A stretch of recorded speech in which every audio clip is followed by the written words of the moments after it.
It is 5:30. We'll call this meeting to order. Dan, you will note attendance. I will note attendance, correct. Yeah. Blake sent me a quick message. He is going to be running a few minutes late this evening, so he'll join us as soon as he's able to. And if everybody is able to rise for the Pledge of Allegiance. I pledge allegiance to the flag of the United States of America and to the republic for which it stands, one nation, under God, indivisible, with liberty and justice for all.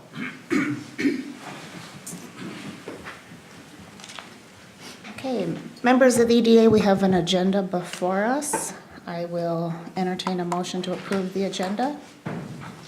So moved. I hear move. Is there a second? I'll second. Excellent. All those in favor signal by saying aye. Aye. Oppose? All right. Agenda is approved. I will entertain a motion to approve meeting minutes from December 10th of 2018.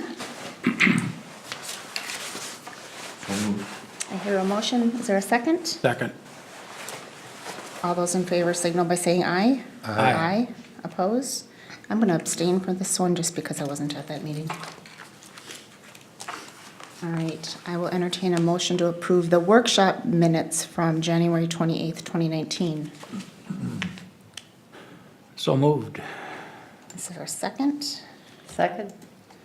All those in favor signal by saying aye. Aye. Oppose? Abstain? Motion carries. Okay. EDA members, we have for agenda item 7, an item related to real estate, and I will go ahead and make the motion because it's related to real estate, we are going to close the meeting. When we close the meeting, I'm assuming, Dan, we're going to go next door into the Forest Lake room? Correct, yes, everything's set up over there. And then we will, so we'll close the meeting here, we'll go into the Forest Lake room for that portion of the agenda, and then we will reopen the meeting in here and finish our meeting and our discussion in this session. So if you're watching online or watching tape, we will be back. I will make the motion to close this meeting pursuant to Minnesota Statute Section 13D05, Subdivision 3C3, to develop or consider offers or counter-offers for the purchase of real property located adjacent to Highway 97 near the Forest Lake Airport, identified by parcel number 20.032.21.21.001 of the city of Forest Lake. Thank you, Dan, for putting that script together. That is the motion. Is there a second? Second. All those in favor of closing the meeting, signal by saying aye. Aye. And we'll go into closed session.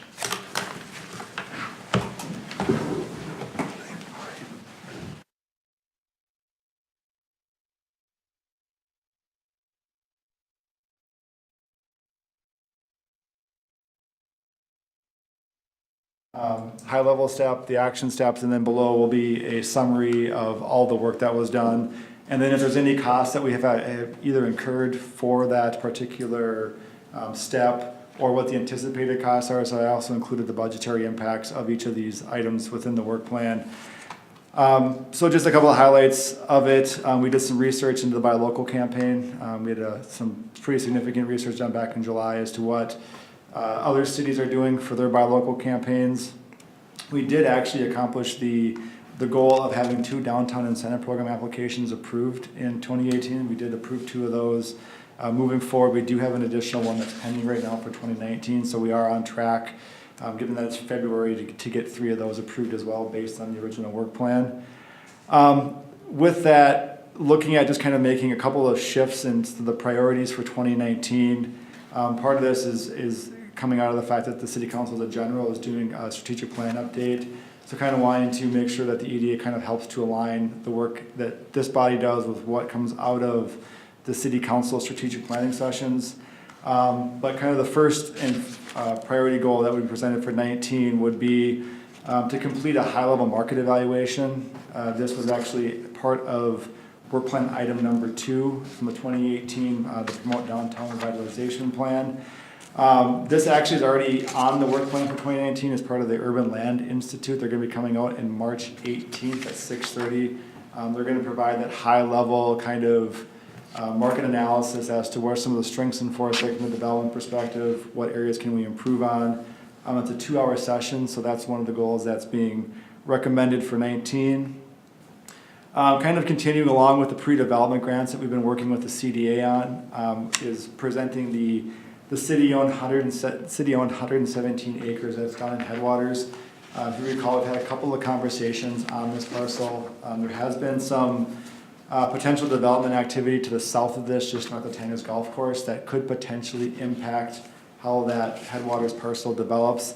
I kind of want to get a study done, just kind of see are we able to do, how does that residential commercial blend work on that parcel? Where do those lines of demarcation go? Where does residential stop? How do you blend those two together?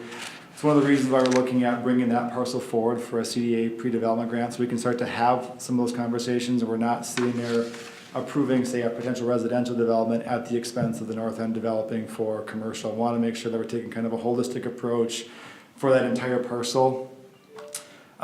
We did quite a bit of work last year. We did some initial conversations on the small area plans.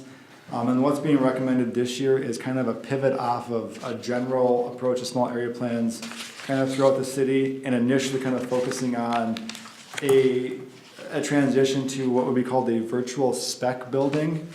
What this project is basically taking, for one of the lots that we currently own inside the airport business park, is saying, let's take a 20,000 square foot tip-up building, put it on the parcel. How does that building interact with the parcel? What are the landscape approvals? What are the utility costs? Take it through kind of the virtual process from project inception all the way to virtual approval. We're not going to grant approval to any project. We're just going to kind of take it through the exercise. Two main reasons for this is that, one, it will help to answer some of the questions regarding some of the unknowns on costs. We may be able to identify that there's some significant landscaping costs, for example, as it goes through the process. But secondarily, it's also going to provide some consistency just through the process. It'll eliminate some of the unknowns. If a developer comes in with a project that looks kind of similar to what we've kind of virtually approved, we can kind of say, here's what the approval process looks like, so we can have some certainty as to what that approval process will look like. What are the various steps in there? Are there any hangups? We can kind of get those pre-identified outside of the pressures of a development coming forward. And again, as we start to look at putting that parcel into the marketplace, it just kind of gives us a leg up saying this parcel already had gone through a kind of a virtual approval. Here's what we kind of already have tentatively virtually approved, and then they can adjust their actual plans based on that. Not saying the actual plans would still have to go through the normal full robust plan review process, but this would kind of help get that ball down the road a little bit, just out of the gate, give it some assistance. The fourth priority would be to actually hold the workforce summit. We had originally scoped this for the fall of 18, but just due to work requirements at the end of the year, this actually was not able to happen. Recommended bringing that forward into 19 so we can hold the workforce summit. If you recall, these are summits where we bring in various employers within the city, kind of look at what their workforce requirements are. We have members of the school here as well to kind of see how can we start to tee up the educational system to get workers in the pipeline that are going to be out there. So in a number of years, we'll have a robust workforce here that actually is meeting what the market's needing. And then the final priority would be to finalize the community asset list. We took kind of an initial run at this last year, weren't able to finalize it, but would be recommending finalizing a community asset list. A lot of the work within that asset list will then go and be packaged up for marketing materials for the city. So if we have a request for some marketing materials, some data on the city, we would have that at hand, and we want to make sure that we're presenting the same data to the different developers. So that's kind of the 5 recommended priorities for the work plan for 2019. Kind of looking for some initial feedback on that, if anything that we missed, anything that wants to be added to that. So at this point, I'd be happy to answer any questions or just looking for feedback on the work plan as presented.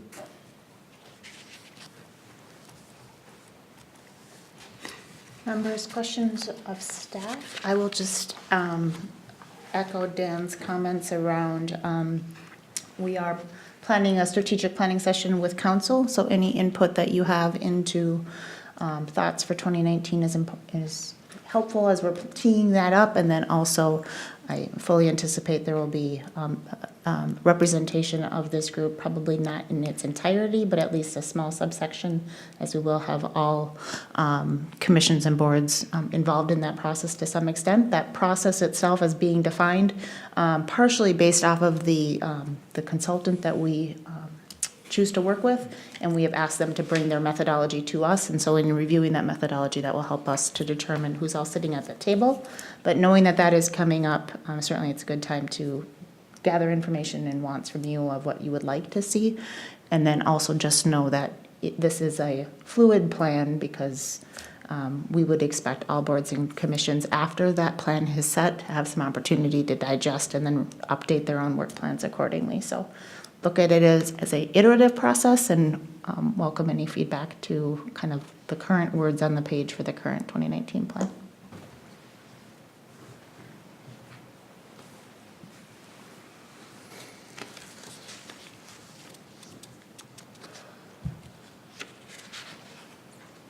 Feedback, concerns, things you'd like to see that you're not seeing?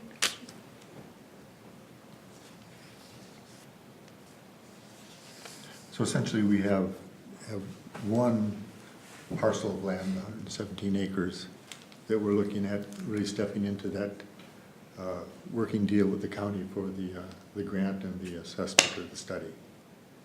And the other one is more of an internal story with the airport lots, where we will do that virtual proposition, or we will set it up. Are we in concert with the county at that point as well? Potentially, I still have to go back through and do all the scoping on all this, to see exactly what would be in that virtual plan approval, but there could potentially be some need for some engineering work or some other development work, which I have talked to Chris about. If we do realize that we're gonna incur some of those costs, would that be something we could apply for a grant for? And he had early indication, I don't want to put words in his mouth, but early indications where, yeah, we could apply for a grant for that as well. So right now, we have one that's initially leading the charge, but we could potentially be backing that up with the airport business park too. So we would potentially have two in the pipeline at this point. Are we straining our system with the county at all if we have these two, and/or would there be opportunities yet? And in fact, is there some sort of time imperative in terms of how you disperse those fundings? It's a year block of money, I think. You have some from previous time, and now we got this money. Do we have to get in by a certain deadlines to be available for this year for these kinds of considerations?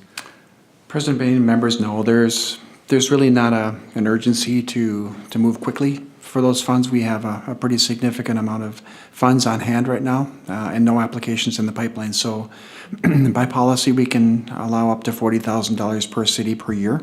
And if you decide to do 4 applications, yet this year, that would be fine. Or if you just decided to do one larger one, that would be fine as well. So as long as we stay within the threshold of 40,000 per city per year, we'll be okay. And there's plenty of funds at the present time.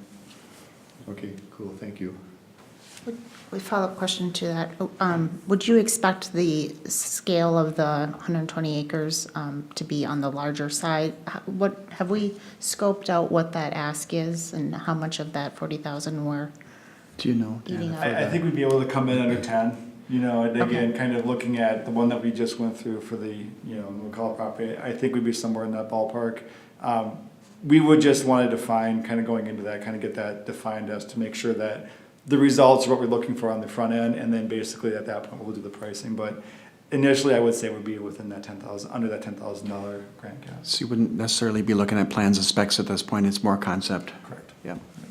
And so the McCullough property was in 18. We Right. have clarity now in 19. Correct. Okay. Right. Yep. So as far as these particular items, I know that this didn't come to the top when we went through that process of defining which ones we really wanted to go after, but I still think it ties into the 61 improvements or beautification, but streetlights and burying power lines underground. Example is the Stegner building, brand new, nice looking building right out front. You've got a wooden telephone pole that's been there longer than I've been probably in town. That's And leaning. Leaning, and so that on top of rusted out stoplights, which I know is part of the, that'd be MnDOT, but doing something there to tie in downtown with this area here, I just really think that we need to be the driver to that, the EDA does, to the council, it's gonna cost some money, but at least to get some additional costs. I know that it sounds like through a franchise fee type thing or user fee that would be on XL to charge the residents. But I understand that the cost of poles and lights and all that are, that's substantial. So I just want to keep that somewhat out there. Yeah, we haven't talked about that for a long time. So you're talking about adding a potential action item related to number 2, downtown revitalization? It was, at one point, there was a separate committee of a Highway 61 task force, I guess. Correct. Is what it was called. And so, something, just tying, again, this area here, since it's complete with downtown after it was redone with the streetlights and all.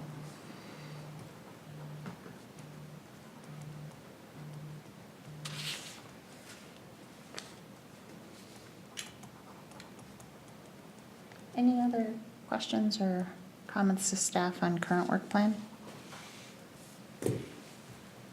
As I mentioned, this is certainly a iterative topic, and let's continue to make good progress on the work plan as it sits today and be open to, as council does strategic planning and as this group evolves, that we may be reevaluating some items or reprioritizing some items and leave room for that to happen. And just let the EDA know as well, as we do agendas moving forward, I'll try to go back and remember what item, because I did that for a while, and it was, as items got brought forward, it was what we're planning, where they tied back to, so we could kind of see that monthly progress on certain items. And there obviously always gonna be those instances that something may fall that's outside of one of these 7, but for the most part, and I will try to put those in parentheses on the side, saying we're planning on number 2, number 7, number 3, so we can kind of see progress happening on the work plans. Great idea. I also think the Urban Land Institute workshop is going to spur some thought and another good opportunity to reevaluate and reprioritize if needed. So, okay, very good. Any other items on this particular agenda item? I think we've kind of limited the number of evaluations we're going to do at the West Washington County, just to take the load off of staff and others, and to do this in a slower progression.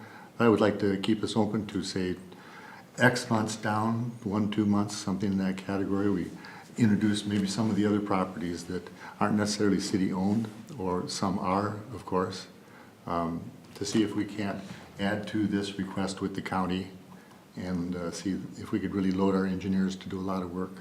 I don't know if engineers or architects that often say no to work, so So how was the weekend? it's always the weekend. I'd like to see us It's a continue dangerous answer. to fuel this notion about judging properties and seeing what it takes to get them on board as well.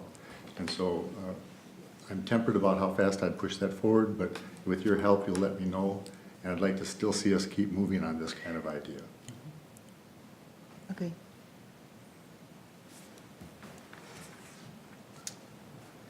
Okay, brings us to the other topic of conversation. Chris, you haven't had to leave yet. I've got to head out really quick, so President Bain and members, excuse me for leaving a little early. I've got to head over to Scandia for another EDA meeting tonight. But I don't have any updates for you, but I'd be happy to answer any questions you might have. And hopefully in the not-too-distant future, we can talk at another workshop about an initiative we're working on the northern part of the county. Let's schedule you for that update on our next workshop or meeting. We can, even if it's a meeting, we can schedule it as a discussion-only item. Yeah, if we can visit, I'll talk to Dan and Patrick about it, and we'll see if we Let them can know how much time talk you about need. the Perfect. technology corridor Okay. sometime. Any other items to come before EDA? Ryan? I'll just give you guys some update on some site redevelopment work that's been going on. Last week, we had the pre-construction meeting for North Lakes Academy's new campus, just north of 232nd there, which is north of Cub Foods, west of the cemetery, which will be a new K-8. Anticipated schedule to start spring. They already want to have, if I heard that right, it was kids in the building, 19 at the end of the year. Wow. They're paying for accelerated construction, so they're moving. So we'll see how fast that gets going. And then tomorrow we have a pre-con for the BP gas station site development project that wants to get going pretty fast too. So that site will construct 3 new commercial areas. So 2 tenants already on the sides, 1 open spot in the middle there. And they so. do still have an open spot. That was gonna be my That question. might have changed. Is that full demolition and brand new? Yep. Yeah. Already on. Huh? Broadway. All new utilities to the site. Oh, So, Very good. Anybody else? Anything else? Yeah, sorry. So last meeting, we had Gateway come and present. Any That was my follow-up question. conversation or updates since that? And maybe just some initial thoughts from, you really didn't discuss it a whole lot because it was a presentation, and maybe that's better suited in a workshop type format, but I just kind of wanted to. Yeah, at the end of that meeting, we really had no direction on what the next steps were, obviously, because we kind of ran out of time. I really think the next steps we should be talking about with Gateway is just an outline of what the ask is and what the project is. We have no idea. I mean, we have idea, obviously, what the idea of the concept is. We don't have any idea of what the ask is and what our responsibilities may or may not be. And when you always say public-private partnership, that's fine, but we have no idea what the public side of that even begins to look like. You know, reading through other proposals in other cities and towns that they've done this in is one thing, but what they want in this particular site and what we can or cannot do, we don't know that yet. And I would hope that they could come back with us and tell us a little bit more specifically what we want, what the whole scope of the project looks like for us. I think there's an eagerness to do that on their part. I think they had contacted you, but you were gone this last week. No, I don't think they've contacted me. Okay, well then, my information comes from them, so they're eager to find this next step where you can actually really start to, as I copied you in a letter about having this next step at least take place, so that you can actually derive more information. The only ask out of the last meeting was to provide you with some information that would be representative of what these pre-construction, pre-development agreements look like based on other comparables or however they wish to present that to you. And then there's a real estate component also that would present how they wish to present the story, and I'd like to make sure they get in front of the city as soon as it can be happening, because I think these initial understandings between parties are a little bit time significant. And so they're eager. Why it's not happening yet, I'm not positive, but I know that they have an eagerness behind it, so if I can help in any way making a connection between people, let me know. Otherwise, I'm quite sure they're going to be knocking on your door, Mr. Casey. That's good. Go ahead. Didn't you, Madam Mayor, ask for some examples of projects they've done? We did ask, and was that sent to all EDA members, I believe? I received. What was the ask was what the a consultant that they hired, what kind of report that they returned as far as the feasibility study on hotels. We did send one out to council. Not sure if we sent that to EDA. If not, we'll send that Can you send in that the to morning. EDA? Yeah, That's not a problem. We do have a copy from another municipality that shows what kind of report they send out. So we'll be happy to send that one along as well. That would be helpful. And I'm happy to dedicate workshop time as necessary to this particular project. I think it's important, though, that it's been teed up properly with staff and that we're being specific on what the role is of the EDA. Because there is traditionally a fair amount of staff work that has to happen up front to prepare for this type of a conversation. And I feel like we're not there yet. Seeing what the comparable, and I apologize to the other EDA members that you weren't included on that message, what went to council as an example is interesting to see, and it's helpful to start to see what that type of a feasibility study might show. But I also, it does prompt a lot of questions around, well, what does that really mean for Forest Lake? And I feel like staff needs some better definition. And so those developer-staff conversations would be really helpful to help direct when is the next time for the next EDA workshop. Just have to So, put the two parties together, so. okay. I was anxious to get into a small group or workshop because I have gone to the Minnesota Hospitality Association. She sent me information. She's sending me the corridors of occupancy by state. And I've looked into Gatehouse Capital's other projects in the areas they're in, and two of them had worked with existing city-owned conference centers. And I've got the keys or the rooms, populations, and I've also looked into employment opportunities and challenges. And also the fact that on the high occupancy tax and how that's taken care of, and 6% is not possible. It was in the state in 1989, the state approved an increase from the 3% to 6% and repealed it a year later. And the city can, by ordinance, approve a 3% high occupancy tax. 3%.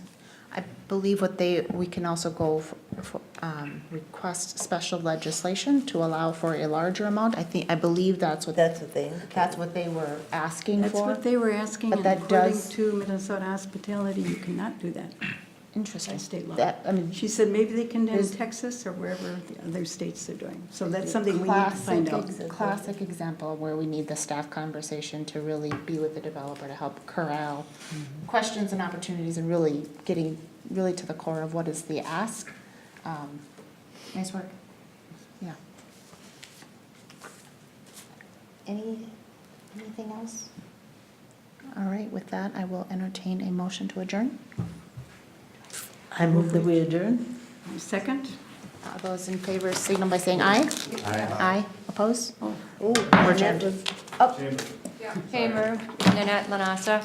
I had talked briefly with Dan today. Our expo is coming up, our Lakes Area Expo, which is our big community-wide event. And last year, the EDA had a booth at the expo. And so I bring it up rather rapidly because our deadline for the early bird is this Friday. So I wanted to present that and bring that up. And of course, personally invite you to participate. We're excited about it. We've got new people at the helm, and we've got lots of great ideas, and would love to have your presence there. Thank you. Staff, do we have information on the expo and? I got some this afternoon, I can forward it on to the EDA. Terrific. Thoughts of the EDA on participating again? I would refresh or fill in my lack of memory. In the past, was the EDA staffed by EDA members, city staff? No. Your was city you? staff? I staffed it, yeah, I was there for. All those in favor of Dan staffing again, signal by saying Well, aye. can we ask Dan, did you have some good conversations? Did you feel like it was worthwhile? We've been there for 2 years, so we've been there, last year, we did a basically repeat of the year before. I think the first year we went in, we brought a lot of building information in, thinking it was a home expo. We didn't get a lot of questions on the building side of it. A lot of people at the time were probably primarily interested in what was happening in the park, since it kind of teed up, Arts in the Park kind of teed up. The egg hunt was getting close. We got a good opportunity for some outreach there. Also, we're able to do some outreach on the recycling efforts within the city. That's primarily what we were able to get into through the last year. So was it more of a city EDA combination then? Yeah, I mean, the first year we kind of went in probably with more your traditional, let's look at this from a development standpoint, assist homeowners with permitting, the building official was there. But that first year we kind of realized that it was probably more just general city questions that we were answering. And then even last year, I think we even saw more in terms of like city activities, more so than true economic activities. I mean, we gave away a lot of giveaways during the event. We had some recycling drives that we gave away, you know. And there are always good conversations that happen there. It's just tough to predict, you know, what traffic's going to be, what kind of conversations are going to spur from one of those events. Have you typically brought information related to the Washington County Open for Business program and the fact that they will have dedicated hours in Forest Lake? And is that maybe a good audience for that type of message? It potentially could be. We have not done that for the last 2 rounds after the Lakes Area Expo kind of got reborn out of the original home show. I think when we started redoing it 2 years ago, we kind of modeled it off of what was originally done, where I think originally I looked back and there was some staff signups, different staff members, different council, different board members were there, so there's kind of a more robust staffing, and it's kind of winnowed down to, I think last year myself and Bailey were there for the bulk of the Lakes Area Expo. Again, there were some good conversations that were had, but I would say a lot of people were just primarily looking for what was on the table, you know, and not really wanting to engage heavily with city staff, but obviously there always were a few conversations that were had. Personally, I think it's important to be there, and whatever hat ends up being worn, whether it's a resident wondering about building process, or questions about parks, or arts in the park, or opportunities or general redevelopment, I think it's an important event we should sponsor, and part of the way part of the way we support it is having a physical presence there, and certainly we want to be a good partner to businesses, and that's kind of have to live where they live, and that's where they are. I've been there So. in years past, to help out at the booth. It's been quite a few years since I've done it, but. I hear a volunteer. I do too, I hear somebody else. If you, I'm out of I would town, also encourage you, otherwise I would. send the schedule and, Yeah.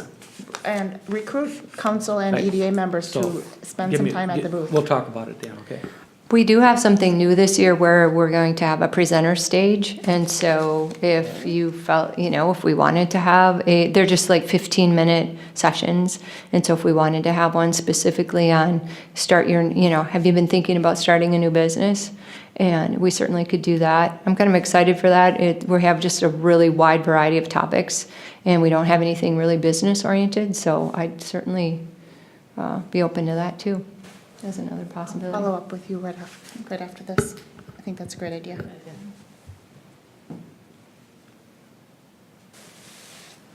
Thank you. Thank you. All right, with that, another motion to adjourn. I so move. Second. All those in favor signal by saying aye. Aye. Aye. We're adjourned. Thank you.